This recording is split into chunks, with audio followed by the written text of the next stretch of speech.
Well, hopefully this is just a starting point. Thank you, Corey. Yeah, Nick and I are here from Woodland Laboratories, which is located in Augusta, Maine.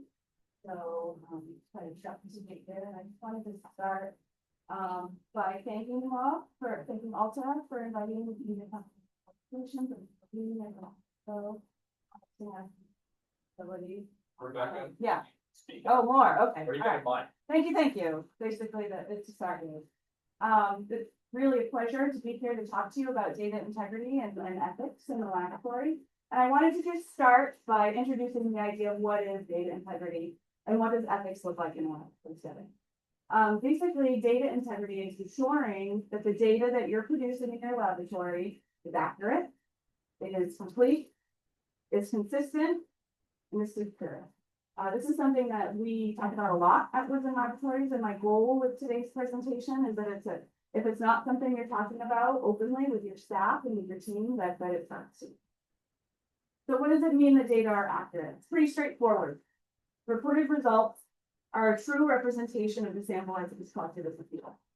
That means your instruments are calibrated. We had a great conversation about how to calibrate a LECO just a few moments ago. So making sure all of your equipment is calibrated, you're using this traceable standards or some other sort of certified standards to calibrate your instrument, and that you're following a proper calibration schedule.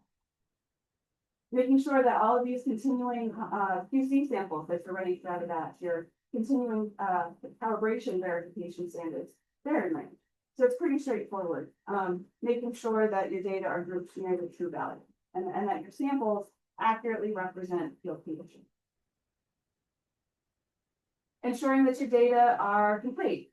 So that's really talking about document control. That you have a way to completely record accurately the date and time that analysis is taken, the analyst who's performing certain methods, the instruments that are being used. If you have 9 LECO 928, how do you know which one is being used? So that you can completely recreate the entire data record associated with it. The proper SOP version, the most accurate revision of your SOPs are being followed, and you know which SOPs are being followed. Again, so that then your revisions are happening in your SOP, you know under which set of standards and protocols a certain data point was collected. And you're not cherry picking your QC data, and that's really, we'll talk a little bit more about lab fraud versus lab accidents, and you know what are some of the common occurrences of lab fraud in that place. But you're not cherry picking your QC data to make sure that everything passes in your plan. That your data are consistent. So the information coming off the instrument, the information that's coming in from the client is consistent for our record. That also means that the data are consistent whether I run a method, whether Nick runs a method, whether anybody else in the lab runs a method. So there's no bias introduced by different analysts. So that consistency has to be stopped. You're using the same unit throughout. Sometimes you might, produce data in percent versus ppm versus units per liter. Just making sure that your data is unit and that any changes that are happened or that you do, any changes that you do see in the data are accurately documented. So if there is a deviation from a method, if you did have to change your protocol, if you did have to change your standard, if you did omit a QC point because there was a very obvious reason why that's documented, and that you understand why, and that everybody's on board with that. So anybody going back and looking at the data record can understand that. It also means that your results on your data are secure. So results are locked for editing. You can't go in there and change any numbers. They're preserved over time, so you're using indelible ink if you're writing in a lab notebook. You're not using pencil. And again, whenever results are modified, if it's the appropriate thing to do, they're qualified. There's an example, an explanation as to why. Another way to think about data integrity in the lab is to lean on these ALCOA principles. Is anybody familiar with ALCOA or ALCOA Plus? Yeah, so this is a similar set of standards that can be used to describe data integrity in lab ethics. And some of the properties of these principles are very similar. So if we go through the acronym for ALCOA, A is for attributable. Again, that's tied to tying the data to the person who collected it. Legible, using neat handwriting. We still use lab notebooks in the laboratory, and it's a constant struggle to make sure our analysts are taking the time to write legibly so that anybody coming behind them can understand what's going on. Contemporaneous. That basically means you're not doing any time counting. The data are being recorded at the time they're being collected. O is for original. So the original record of data is being preserved. That's kind of tied to security as well. Not last set of slides that I shared. Accurate. We talked about accuracy already. And then ALCOA Plus introduces some additional properties here that are also very important to inhibiting ethics. Again, no cherry picking, talks about consistency, security, enduring, and available, meaning that anybody who needs to access the data has access to it. So I don't have to go hunting through the laboratory to find a lab notebook if I need to look up the data points, but that they're available and accessible. Or if I, as CEO or lab director, need to log into the LIMS, that I have that. So how do you achieve that data integrity? Really, ethics in the laboratory means conducting work honestly, transparently, responsibly, and upholding professional conduct throughout the entire process. And I wanted to transition a little bit to talk about different systems that we can have in place in our laboratories to ensure we're building a culture of data integrity in the laboratory. And that can be done through either organizational systems, individual commitment, or ideally a combination of the two. So organizational systems that can help bolster lab integrity and data ethics, lab ethics, is to have a quality manual and SOPs that everybody is familiar with. Everybody knows how to read, everybody knows how to interpret, and everybody knows how to implement. So I'm just curious, by a show of hands, who here has like a quality management system or a quality manual in their laboratory in addition to that? This is great. I don't often see that. The LIMS obviously is a great tool to help ensure traceability and document control. We have a little bit of conversation about LIMS already. Automated data capture. So kind of leaning into allowing our instruments and our automated instruments to do the data recording rather than entry or typing in. There's often opportunities for transcription errors that borders students lines with data ethics. The implementation of self and peer audits in the laboratory. So it's an opportunity for us to do a self-check on our procedures and make sure that things are being done efficiently. And of course, proficiency tests. We'll talk a little bit more about proficiency tests later on. Individual commitment really means training the individual to adhere to activity. So the individual analyst or the operator in the laboratory needs to understand the value of data integrity and the value of following that rule. About removing ego. So the data isn't yours as an operator to produce, it's the team. The data that you're producing, other people rely on, and anybody on a team needs to be able to step into an instrument or step into a sample flow and be able to take over that analysis. So removing the ego, I think, is a really big part of it. And that really facilitates this self and peer review stuff as well, where somebody comes in and peer reviews your work, you ought to be able to be comfortable saying, I produce this according to that SOP. So if there are any errors, it's a process issue, not necessarily individual reflection of performance. And really what that comes down to is understanding the integrity. And I think that the biggest tool to help support this individual commitment is staff training and leadership. So the leadership really needs to demonstrate a focus on data quality and the value of data quality and ethics.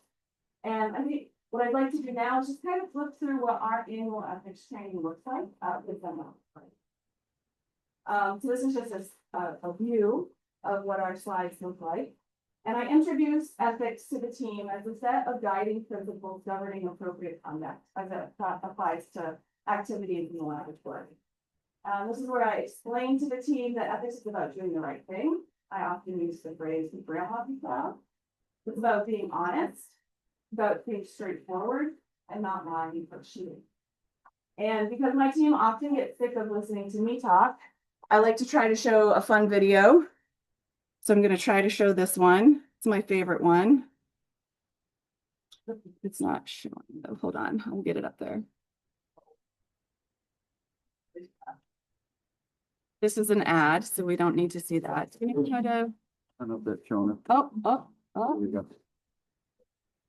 It's good. Now. I'll make it big.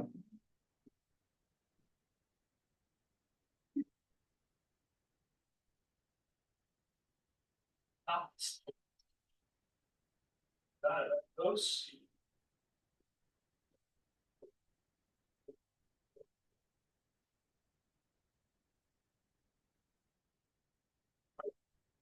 Thank you, students. Hi, this is Johnny from Salsa Pharmaceuticals. I remember that instrument considering purchasing. I'll tell you what, if you don't stop the tickets, I'll rush that field running through, okay? All right, and cool. I'll touch it right back. Yeah, it's. You have a second, Johnny? I need to see the. Okay, push me.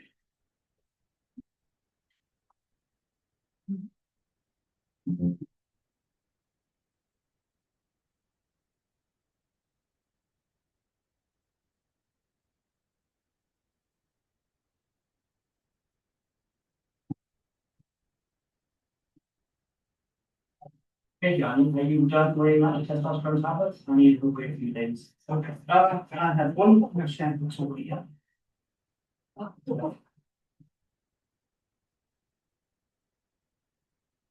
I thought you supposed to talk about those weights when you got those. Oh, well, these samples were due yesterday, so I'll just write it on this post-it and I'll transcribe it into my notebook later. You all done? Yes. By the way, what was yesterday's date?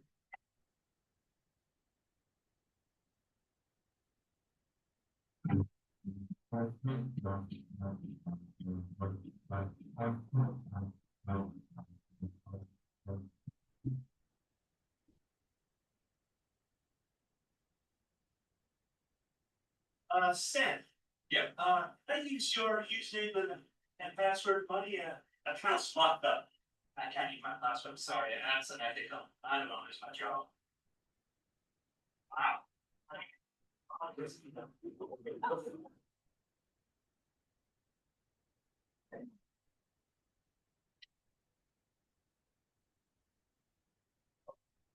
Great. Start one.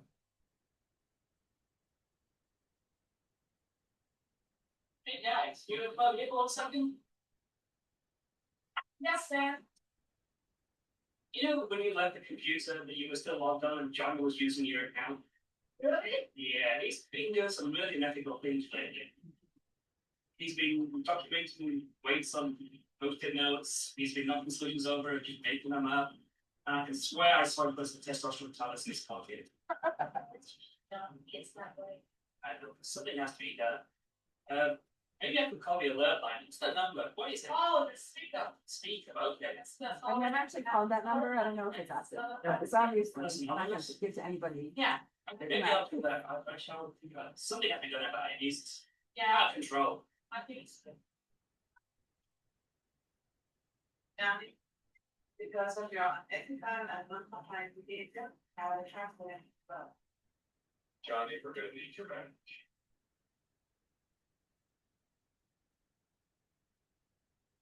All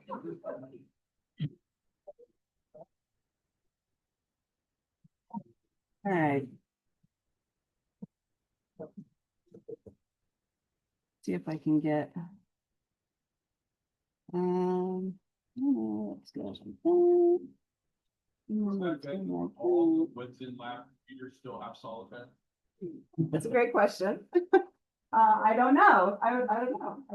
Probably some because we're running some really old Windows computers. I think we're running XP. You're running XP? Yeah.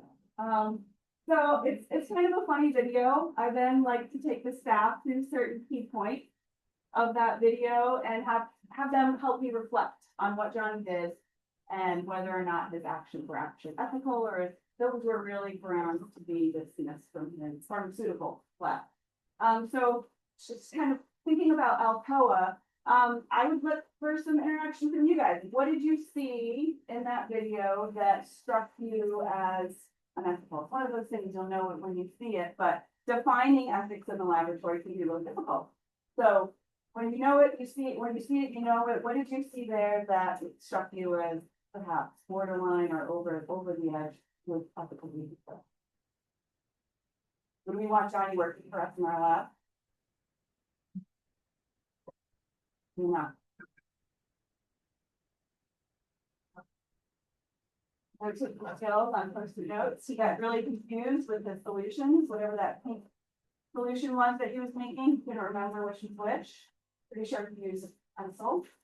This is for kind of talking about GLP, the laboratory processing also. Use of Pierce logins in their LIMS system. So those two who are designing LIMS, think about different ways that individual users have their own login and data can be tied to that individual login.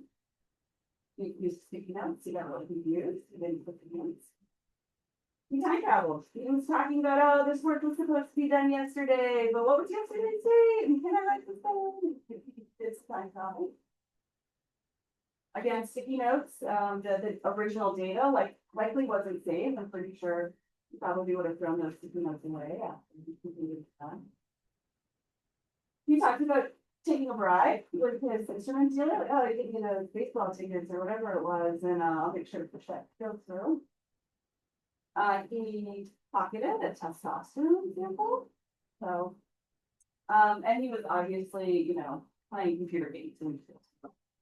This is a really great example to, people thinking about what it means to participate in ethical behavior in the laboratory and really what not to do. And then we talk a little bit about the difference between improper practice and laboratory fraud. And I think this is a really important distinction to make with the team when training them on lab ethics, is that an improper practice is really just an honest mistake.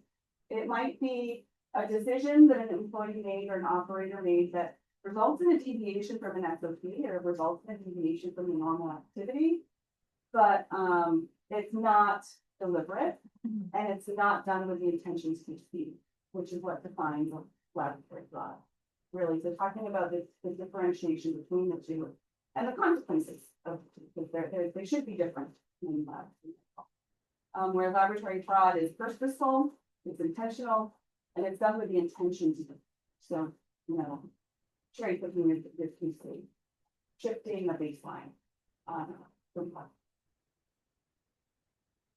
Common examples of data manipulation or data fraud in the lab. So manipulating data to make it look like it's passing, failure to follow SOPs. And I would say that that's kind of borderline. Sometimes you forget. Sometimes you do the SOP time and time and time again. You get to have it memorized. And then annually, I ask my team to reread the SOP. And if you realize that, there's things slightly different, you need to update the SOP. Falsifying data, proper calibration, inappropriate manual integrations. Examples include, inadequate training, incomplete record keeping, dry labbing. Hopefully, some of you are familiar with dry labbing again. Hopefully, that's not something that's happening. Cherry picking again, and we kind of we're all common examples of. Rebecca, I don't know what. You don't know what dry labbing is. Oh, so it's making up results and saying like, I don't have time to actually run these samples. I'm gonna pick my pH number. I think it's gonna be around here, and not actually running the test. Dry lab, making up results. Yeah. Yep. You should just say me. So you can change that in your slides and you can demonstrate. Or you can teach them in your turn. Why does that happen? People are overworked. They've got to process 500 samples today and they don't have the time to do one.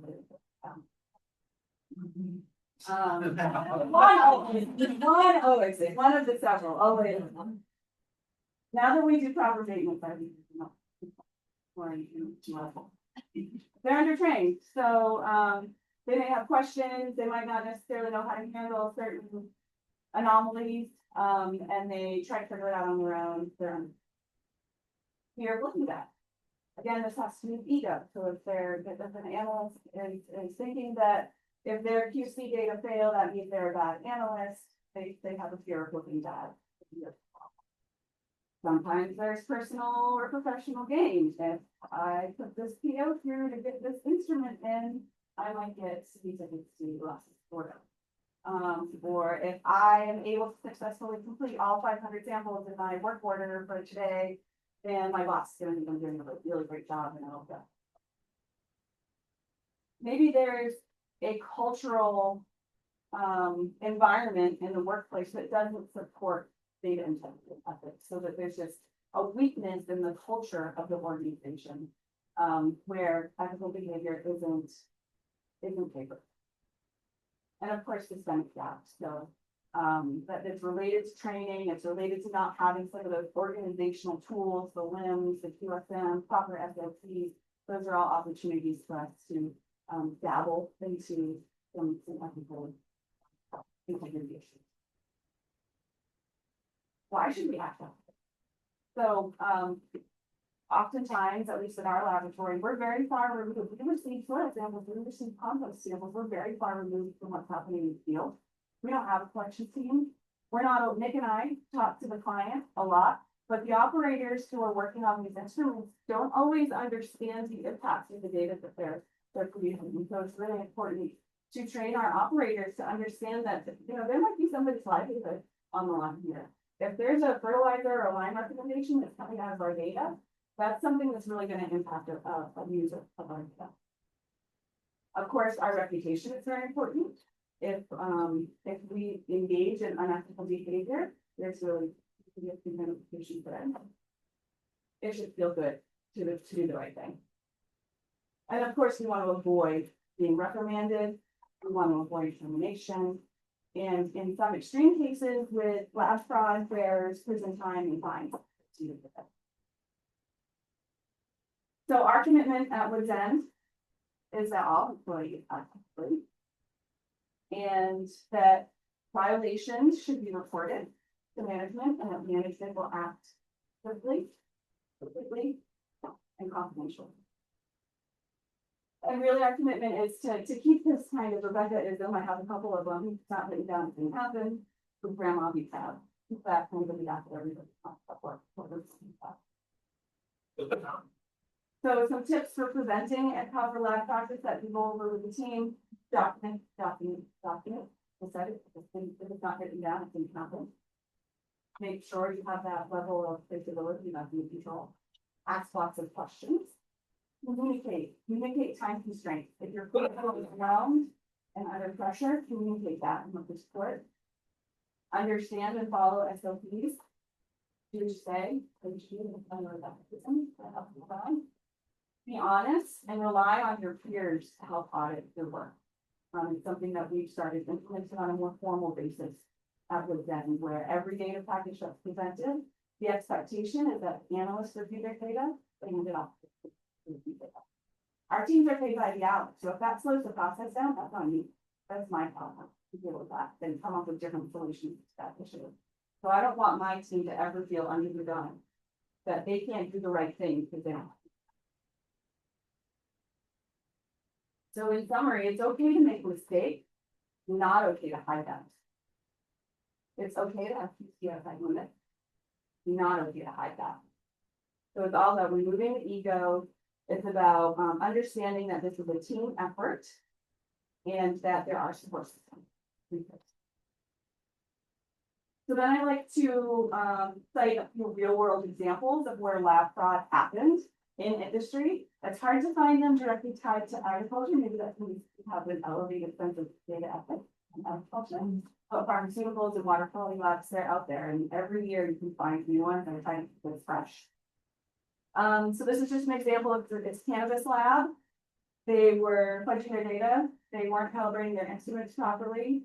And ultimately they closed down and were subject to the enemy fine. These slides will be available and the links to all of these articles at the bottom if you want to learn more about what actually happened.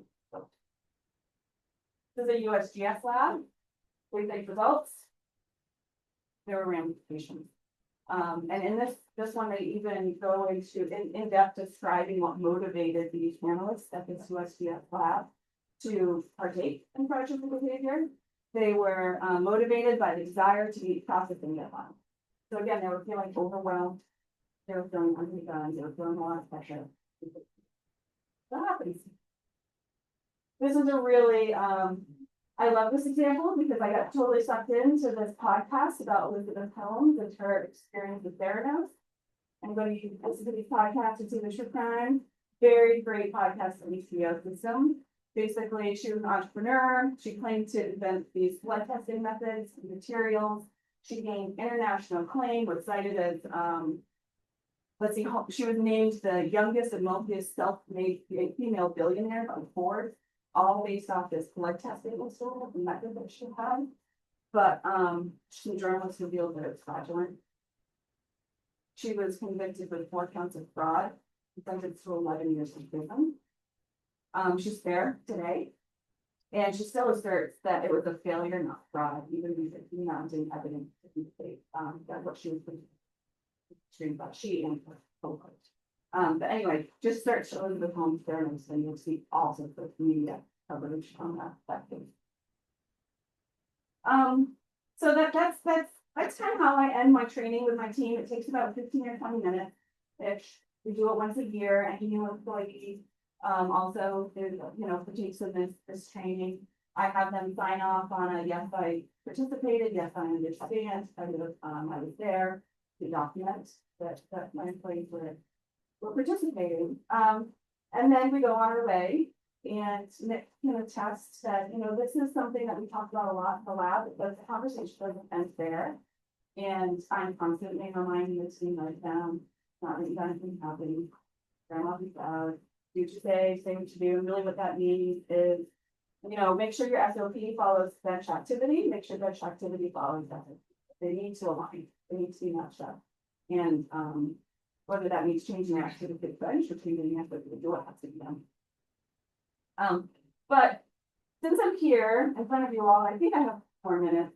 I wanted to take a few minutes to have a conversation about proficiency testing, because I think proficiency testing is an incredible organizational tool that we can use to ensure data integrity in our laboratory.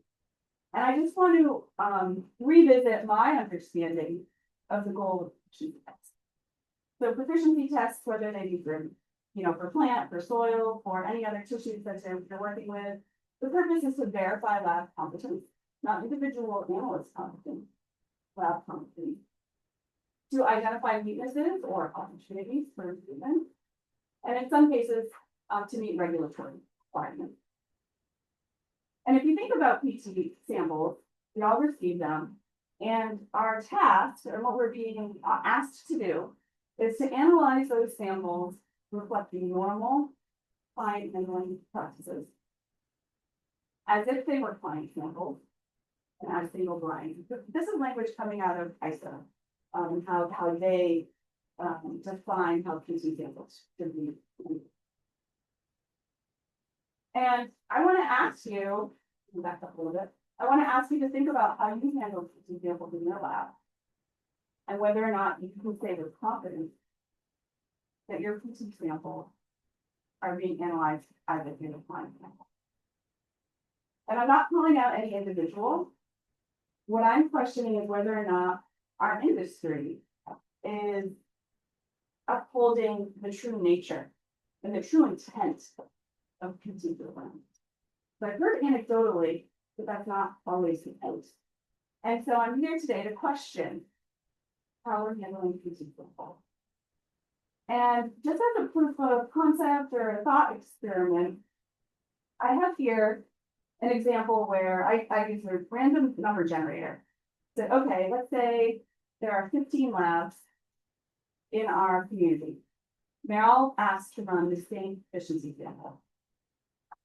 And 15 labs report the average of 4 runs of that one efficiency sample. They report that into the PT provider.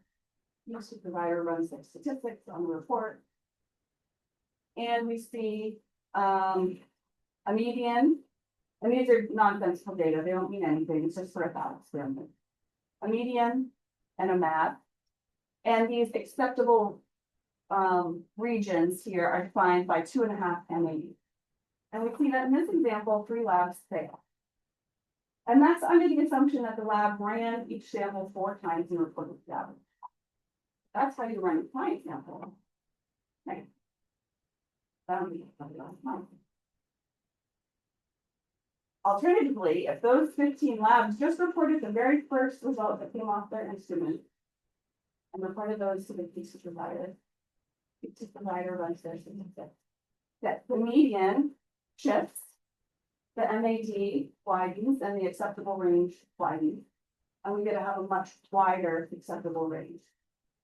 So 0 labs in fail. So my question to the group is, I don't know how you run your T samples, but if you're running an average and reporting an average, are we doing each other a disservice? Are we living up to the true intention of a PT program by doing that? So, you know, I wanted to leave off today with some questions to you. Also, if you have to answer questions about how we do ethics training and integrity training with the laboratory. But to you know, again, stand on my soapbox and ask what value do proficiency programs have in our industry if we're not running them as client samples. So how do you, I don't necessarily need answers for this, but rhetorical question, how are you handling your PT samples? Are we undermining sampling programs or proficiency programs by how we treat samples? Are our proficiency programs truly evaluating lab competence, or are they just evaluating whether or not? What would it take to design a proficiency program that functions as a true single blind evaluation? And I hope that Bob has some thoughts on that process, so I know he's put a lot of work into that. And then, you know, we're given several weeks oftentimes for our proficiency test results is what are provided. But our clients expect 1 to 2 3 day turnaround time. Why shouldn't we be held to those same standards on proficiency, for example? We would that change how we handle proficiency in the lab. And also, do we need such a huge volume of soil coming from those proficiency programs? And I know we use them to create our own internal checks later on in the process, but do we really need such a huge jug of soil to run when we're maybe only taking a 4 CC2 for a 5 CC2? And do we really need all that sample? I mean, I've heard anecdotally of labs who basically they run the entire sample and reporting out for that entire jug. I don't know if it's anecdotal, I don't know if there's any truth to it, but I've heard stories, and I'm sure you have too. So if there's time, I'd really encourage a conversation about this, maybe during a breakout, but really my goal today was to kind of question the status quo and ask ourselves, can we do better? Can we get more out of these proficiency programs than what we can got? And this is me speaking from somebody who didn't do great on their test and ACT, but we're addressing those issues, right? I mean, we're addressing them. Sure. So Rebecca, back to the volume, shift at 400,000, and it's interesting over the years, it's 20% of labs that get jobs. And we're now at 60% of labs. And I think you're right. I don't think, yes, they run it multiple times, but they like to have that darn shelf go back. Yeah. But if you look at our list of analogs, saturated case alone on that job is going to chew up 200 grams. And so he got the good jars because if you run it multiple times to be safe and free for the data, that's 600 grams. So most of that jar is chewed up. So this stuff, so that's the reason we offer. So we don't participate in ALC. So when you say you encourage them to run it 3 times, are they reporting an average to you or? So the way it works statistically, say run up separate things. Because we want to take a measure of the in-house variability with that lab, within lab precision. So I like to look at in-lab precision across the industry. You know, we look at mainly classes, sure, there's labs, it's on the values, it's 2%, labs 14% on those, just those related. But when we do this, not long, we take that average then, of the three laps, that, without the of the 95% count. So one distinction between ALP and an APT is that you report 3 values versus 1. Now, whether or not people follow the 3 days and are those that day 1 is that the average of 5 tests, day 2 is the average of 5 tests, that's internal lab policy. But And I can tell you for a fact, they don't run it like one. So I've been in multiple rounds. well, I would argue it's impossible to run a proficiency like a client example because you know it's already ground, you know what it just can't remove that knowledge. And my point is that I've been in labs and the first thing they do when they get the PT sample, they run the last 2 cycles right alongside the new cycle. And I would make the argument that if that's how you run a normal client sample, that's fine. Well- That's great. If you start your run by running an old cycle proficiency program sample, that's terrific. That's great QC. That's a great way to ensure the robustness of your laboratory. But if that's something special that you're doing for your proficiency test, Hey, I it's don't, not, I you know. don't disagree with any of those things that you said. Yeah, so you and Cassidy do a lot, Ryan does a lot to put all of these samples together, so are we doing your program a disservice by not processing these samples? Again, I don't disagree with you, but I'll say this, the only way you want to assess a laboratory like this is double bonds. And that's So- very costly. I mean, I've done that, and it's very costly.